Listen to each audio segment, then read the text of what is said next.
Labdien, pirmais kurs. Gribētu jums parunāt par webināru. Ātri izrunāsim vēlreiz pamatus, vērtēšanas kritērijus, vērtēšanas procesu, kā viss norisināsies, un paskatīsimies, ko darīt ar tēmām, kurus cilvēki nav paņēmuši, jo vienkārši viņi ir pazuduši un nereaģē. Labi, skatāmies tālāk.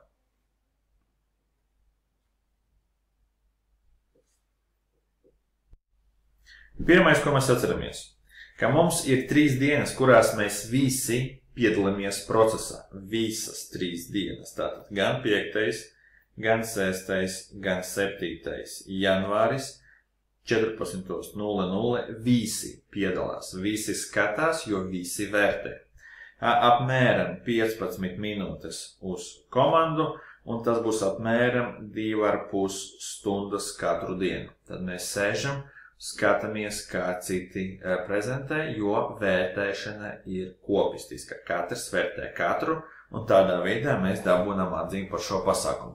Jo katrs iegulda savu spēku, un katram ir tiesības ietekmēt arī pārējo cilvēku rezultātus. Tātad parunāsim par vērtēšanas kritērijiem. Ja, tad tas, ko es tikko pateicu, katrs vērtē katru. Ja, tas ir ļoti svarīgi. Es šeit nekontrolēšu, protams, vai jūs skatieties vai nē. Man ir pilnīgi vienalga, bet es jums dodu šo iespēju, jo mēs dzīvojam sabiedrībā, kur katrs atbild par sevi, un tad jūs atbild par to, ka pārējie ir nokontrolēti. Negribat to darīt, nedariet, man tas arī neinteresē. Bet rīks jums ir dots, sēžam, skatāmies, vērtējam, pārbaudam. Ko tas nozīmē? Tas nozīmē, ka katrs no jums pirms 5. datuma saņems tabuliņu. Tajā tabuliņā būs grupas numurs norādīts.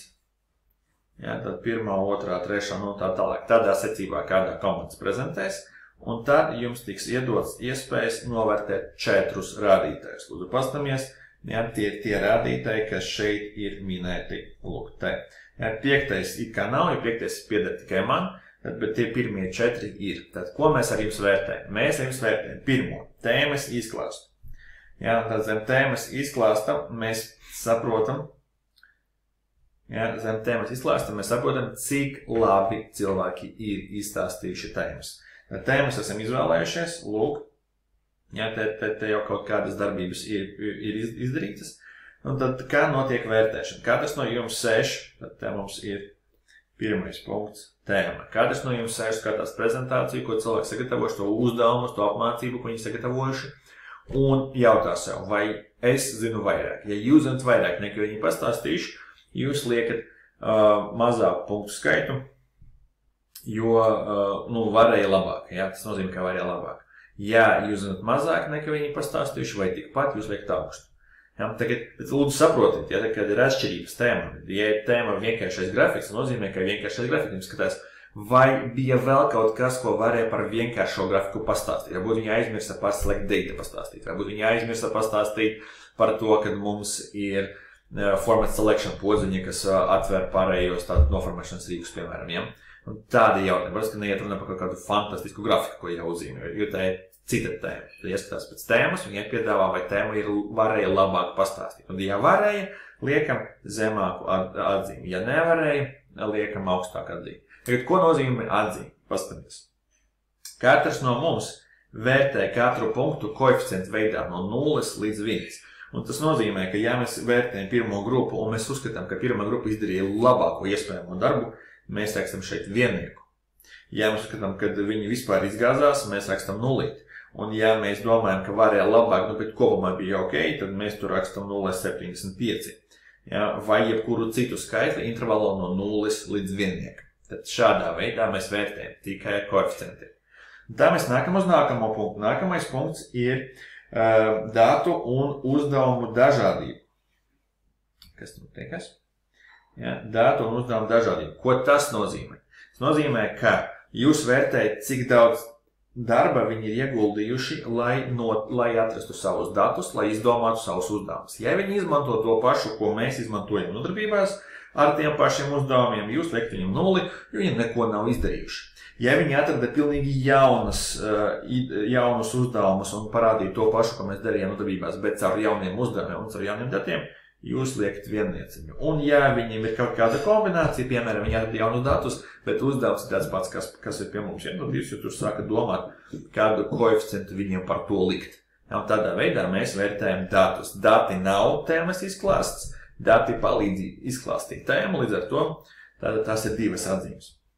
Nākamais punkts – virzīšana. Un šoreiz virzīšana, ja, mums ir iedalīta divās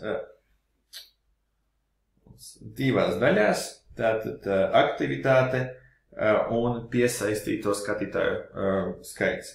Ko tas nozīmē? Pastamies, pie aktivitātes iet runa par šo atskaiti. Tad šeit vienkārši jūs kaut ko postojat par šo pasaukumu savos Instagramos, Facebookos, TikTokos, vēl zinu, kur jūs to darat. Jūs šeit to uzrakstat. Jūs uzrakstat numuru grupai, kura to dara, saiti, lai var pārbaudīt, ka tas tiešām eksistē dzīvajā, un tad norādāt apmēram, cik daudz cilvēku tur bija. To var darīt katru dienu ar papildināt šo ciparu, ja tas cipars mainās. Ja, tad balstoties uz šo atskaitīti, šo tabuliņu, es izveidošu beigās atskaiti. Ja, šādi. Tāda būs atskaiti. Šeit būs grupas, šeit būs aktivitāšu skaits un šeit būs cilvēki. Un tad mēs redzēsim pirmā grupa, tur 10 aktivitātes, 500 cilvēki. Ja, tur ir otrā grupa, 5 aktivitātes, 100 cilvēki. Nu, un mēs redzēsim vienkārši skaitu, cik reizes. Ja gribēsiet pārbaudīt to skaitu, jūs vajadzat aiziet uz šo tabulu un paklikšķināties pa saiti un paskatīties, cik aktīvi tieši ko viņi ir darījuši. Un tad, balstoties uz jūsu subjektīvo redzējumu, cik labi vai slikti viņi darbojās, jūs šeit rakstat savu vērtējumu. Sakat, ok, ļoti labi, ļoti daudz ko darīja, ļoti dažādi, maleči, 1 balva. Vai tad, varēja labāk, vai neko nebija darījuši, vispār neviena reiz neko nav piefiksējuši, vienkārši tātad neko 0. Ja, tātad šādi izskatās. Nākamais ir otrā daļa šim rādītājam ir piesaistīto skatītāju skaits.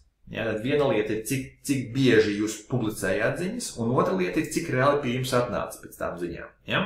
Un tagad šeit ir specifiskā nianse, kad, lai reiķinātu šo otro rādītāju, jums vajag pieteikt pie manis speciālo saiti. Jau vairākas grupas to ir izdarījušas, ja, tas nebija sāpīgi. Jūs piesakat to saiti, es jums to iedodu, un tad mēs skatāmies un vērtējam pret labāko rezultātu. Ja, un tad sanāk sekojuši. Tad iedomāsimies gadījumu, ja tad to daru es pats. Ja, iedomāsimies gadījumu, šeit mums ir grupa, šeit mums ir cilvēki. Un tad ir pierakstīts, man ir pierakstīts, tad pirmā grupa paņēma saiti, tur 5. grupa paņēma saiti, 10. grupa piemēram paņēma saiti. Ja, tad pirmā grupa, viņas atnāca 10 cilvēki, no 5. grupas atnāca 5 cilvēki, un otrās grupas, piemēram, atnāca 2 cilvēki. Vairāk neviens tik nebija. Kā mēs liksim viņam atzīmes? Kā es likšu viņam atzīmes? Labāko punktu skaitu saņem pirmo punktu skaitu, viennieku saņem. Pirmā grupa viņam maksimālais cilvēku skaits. Pēc tam ir otrā grupa, pēc tam ir 5. grupa, viņam ir 5 cilvēki, tas nozīmē, ka viņi ir uz pusi labāki, sliktāki nekā pirmā grupa, nekā tas labāko rezultātu 0,5. Jā, un tad mēs skatāmies uz 10. grupu, 10. grupā ir 2 cilvēki, pret 10, ja tad viņi 5 reizes sliktāki. Sanāk, ja tad mēs 2 dalām ar 10, tad tas mums ir 2 dalām ar 10, 0,2 pareizi. Ja? Šādi. Un tik daudz viņi saņem par to, par savu virzīšanu. Un tad šeit var nopelnīt vēl klāt punktiņus. Tā, un pēdējais punkts, kuru mēs skatāmies, ir prezentētāja kvalitāte.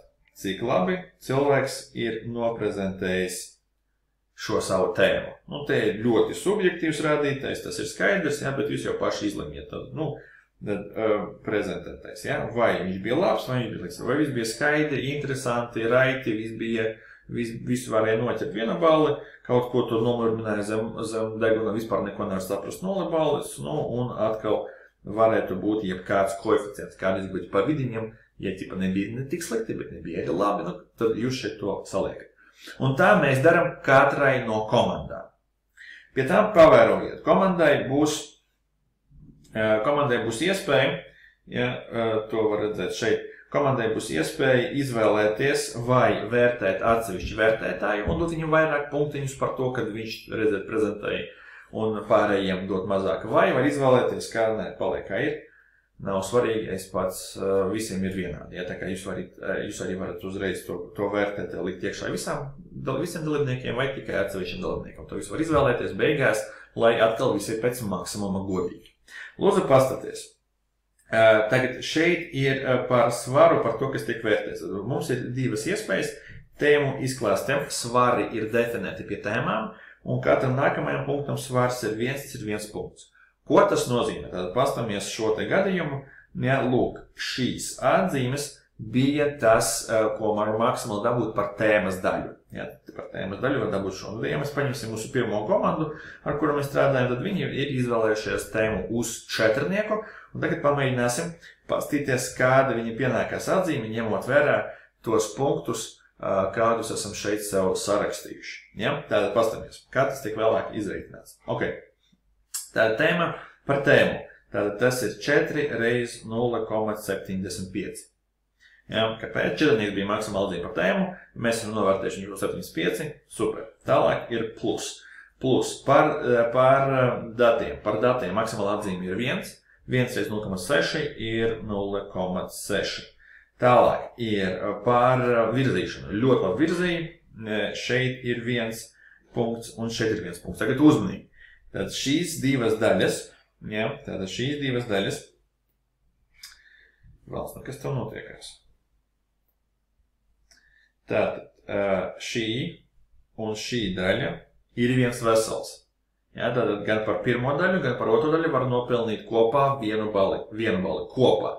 Tas nozīmē par katru atsevišķi 0,5. Tātad par 0,5 par pirmo vienkārši virzīšanu, 0,5 par otro, jo ir pirmā vieta. Nu, tad te arī ir 1 balva. Nu, un tad par prezentētāju ir 0,65.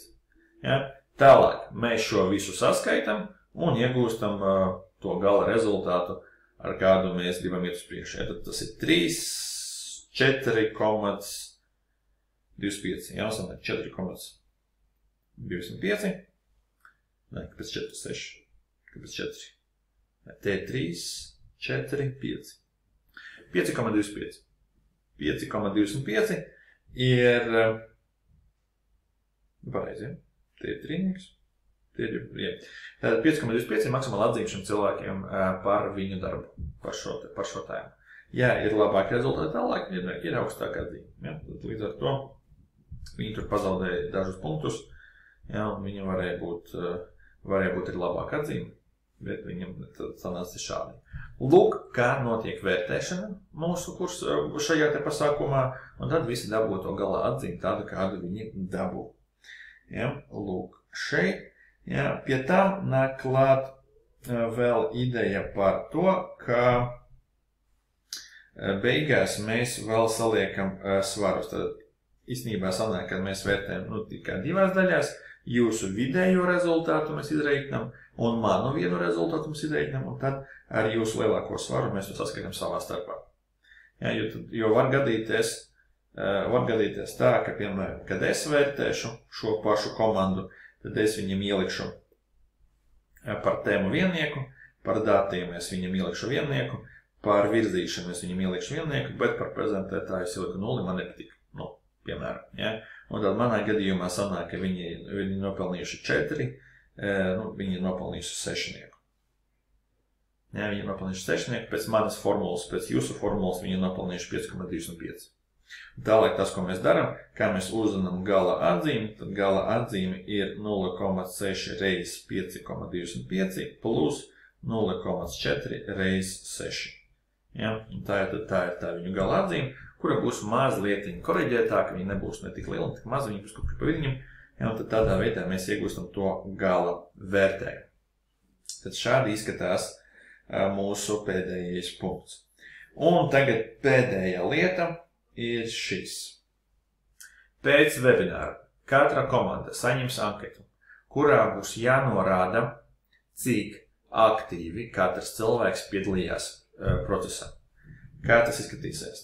Tur būs vienkārši anketa, kurā būs jānorāda studentu ID numuri pēc kārtas, jā, tad mums ir maksimāli varbūt 5 cilvēku komandā. Un tad blakus būs jānorāda, cik aktīvi viņš piedalījās.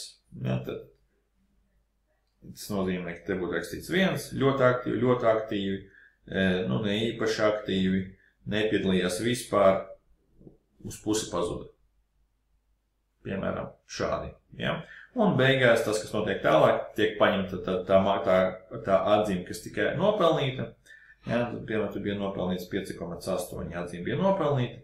Un tad katram atsevišķi studentam tas tiek pierēķināts kā reizinājums ar viņu koeficientu. Tad šis cilvēks saņem 0, viņš neko nav darījis. Šis cilvēks saņem tur 3, ja, apmēram. Šie cilvēki saņem maksimālu atzīmi, šis cilvēks saņem 5,5. Nu, tad no plus mīnus, ja. Jo tādā veidā komanda ir novērtējuši viņu ieguldījumu. Protams, kā aizpildot šo anketu, var norādīt visu vienniekus un visi labi, visi saņem grupas atzīmi. Nav problēma. Bet, ja grupas iekšienē bija problēmas un kāds strādāja mazāk, kāds strādāja vairāk, tad to vienmēr var šādā veidā definēt un atrunāt. Ja? Tā kā mēs mēģinām, lai tā vērtēšana būtu pēc iespējas objektīvāka. Vēlreiz, tāpēc ļoti daudz soļu, ļoti daudz iespēju ietekmēt atzīmi un strādāt godīgi. Tad, ja komanda ir godīga, laba, aktīva, viss ir forši, nav problēma. Ja komanda ir domstarpības, tad jūs vienmēr varat tās domstarpības izteikt matemātiski, izmantojot šo vērtēšanu. Es ļoti ceru, ka ar šo jums pietika. Tā, ejam tālāk. Tagad runājot par tēmām. Konkrēti runājot par tēmām. Jā, tas, ko mēs tikko minējām pirmajai grupai, nenozīmē, ka viņi nopelnīs to atzīmi. Vienkārši bija kā piemērs. Tagad paskatīsimies, ko mēs darām ar tēmām, kuras mums pazūd. Ja, tad if pamati. Pirmkārt, sāksim ar pārvietošanos bez spēles un šūnu formatēšanu. Ko tas nozīmē? Tas nozīmē, ka šīs tēmas tiek sapludinātas ar pilnīgi visām tēmām, kuras ir tālāk. Tad tas nozīmē, ka visām tēmām būtu jāpiemin kaut ko par pārvietošanos un būtu jāpiemin kaut ko par šūnu formatēšanu. Ja, tātad vajadzīgajās vietās tur pastāstīt par dolārzīmēm, nevis dolārzīmēm, bet par noformējumu, ka var ielikt raundu, var ielikt apaļošanu caur formatīnu. Protams, ka var runāt par kombinācijām, kad tie, kas runā par funkcijām un izmanto funkcijas, tad var minēt to, ka ar tab taustiņu, ja, tad mēs pabeidzam formulas, var runāt ar to, ka ir F2 pārvietošanās, tad var runāt par kombinācijām jau kādā no tēmām, kas tālāk ir. Ja, tad šīs tēmas mums kā tādas vairs neeksistē, bet katra grupa ir tiesīga izmantot šīs tēmas saturus savās tēmās, vienkārši tā starp citu. Ja, ka mēs starp citu kaut ko noformējam, starp citu kaut ko izdarām bez spēles, tad to var darīt un to būtu jādara, jo šī tēma mums ir izkritusi. Tā, if pamatu mums arī nav, ja, un tas nozīmē, ka tēma 8 mainās no if sarežģītais uz vienkārši if, un tad šī tēma ir apvienot, sanāk, ka tur varētu būt uz 5 minūtēm, varētu būt sākumiņš ar kaut kādu vienkāršu ifu, un tad beigas ar kaut kādu sarežģītu ifu, un tad to var apvienot. Punktu skaits nepalielinās, tāpēc, ka īstenībā jūsu dzīve kļuva vienkāršāka, jo tagad jums vienkārši jāstāsta par ifu, nevis par sarežģīto ifu, un tāpēc jums ir vienkāršāk. Daļīgi vienkāršāk kļuva. Tāpēc šī tēma tiek izņemta atkal, ja, un šī tēma konkrēti tiek sapludināta ar 8. tēmu, un tas vairs nav if sarežģītais, tas ir vienkārši if, un es to pamainīšu tajā mūsu failā Teamsā. Nākamais, teksta sadalīšana, parasta apvienošana, tad tas mums arī pazūd, ja, un tad tas tiek sapludināts ar 13. Ja, tad, jo te pēc būtības ir tās pašas funkcijas, tikai šeit bija sarežģītāks piemērs, varēja likt, un tagad būtu jāliek pilnīgi visu iekšā. Tā kā arī punktu skaits nepalielinās, tāpēc, ka sarežģītāk nekļuva. Vienkārši kļuva plašāk, bet sarežģītāk nekļuva. Tā kā 12. tēma arī tiek izņemta, un viss tiek sarakstīts 13. tēmā, un tur stāsta par atkal vienkārši teksta funkcijas ar vērtības un tekstu. Tad šādi mēs to darām. Tālāk mums paliek pāri show values S. Tas nozīmē, ka šo lietu mēs varam sapludināt ar šīm divām. Tad šīs divas tēmas var izmantot show values S savā stāstījumā. Un tas arī, es domāju, būs pietiekami vienkārši. Tas neko nesarežģīja, nepalielina. Tas vienkārši iedot vēl vienu sarunas punktu, kuru var ielikt. Ja, tā kā šīs divas tēmas to var izdarīt, un tādā veidā mēs tēmas esam sadalījuši un esam izrunājuši, kā tas ietekmē mūsu beigās. Tā, lūk, šādi izskatās tēmu sadalījums. Es ceru, ka jūs sapratāt. Tagad pēdējais solis, par ko mums jāparunā, ir īstenībā nevis pēdējais, bet kādi ir nākamie soļi. Tātad, jūsu nākamais solis ir virzīt. Ja, tad jūs virzat to webināru, kā jūs gribat. Tas ir Instagrams, tas ir Facebooks, tas ir TikToks. Man ir pilnīgi vienalga, kā jūs to darat. Jūs to saucat tikai uz savu tēmu, vai jūs saucat pilnīgi uz visu mūsu webināru, caur paņemto saiti vai caur uz vispārējo saiti. Jebkas der, jūs vienkārši sākat cilvēkus aicināt un dara to pēc iespējas aktīvāk un neaizmirstam likt iekšā saites atskaitē, lai mēs redzētu, kas notiekās. Tagad otrais. Ja, sagatavot kursu. Tātad 15 minūšu kurs. 15 minūšu kurs.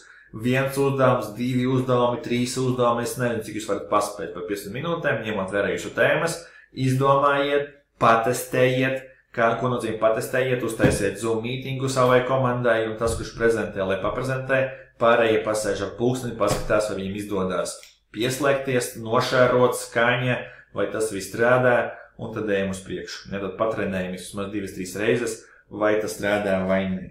Un tad ir trešais - dati. Un te ir svarīgi. Tagad Teamsā būs izveidotas 3 vēl jaunās lapas. Ja? Tātad diena 1, diena 2, diena 3. Ja? Tad šeit augšā būs vēl tabi, un tā diena 1, 2, 2, 3. Un tās būs vienkārši Excel lapas. Un Excel lapās būs apakšā sarakstītas tās tēmas pēc kārtas, kuras mēs ar jums esam šeit izvēlējušies. Jā, vienkārši pēc kārtas, ņemot vērā dienas. 1. diena, 2. diena, 3. diena, tad tās tēmas ies pēc kārtas. Secība ir tāda, kādu mēs šeit redzam šajā te sarakstā. Un tad tas, ko būs jādara savā darba lapā, būs jāieliek dati, ar kuriem būs jāstrādā, ar kuriem jūs strādāsiet nodarbībā. Tad vēlreiz nevis atrisinājumi, bet tikai dati, jo pēc tam šos failus es sūtīšu tiem cilvēkiem, kas reģistrējās noteiktai dienai, tad viņi saņem šos failus, lai viņi varētu kopā ar jums strādāt.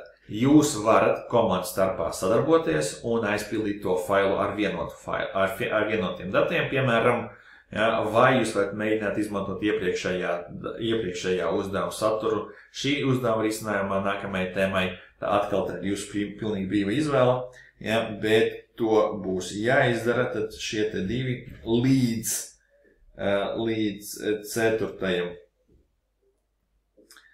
4. janvārim, ja, būs jāsaraksta, lai es varētu sākt sūtīt šos failus dalībniekiem. Ja, nu un viss. Ja kādi jautājumi jautājiet, ja jautājumi nav, tad nejautājiet. Un gatavojamies šim pasākumam. Nestresojam, jebkādas stresains jautājumus rakstam čatā, lai es varētu jūs nomierināt un atbildēt. Šis nebūs sarežģīti, šis būs interesanti, visiem patiks. Tiekamies jau janvārī.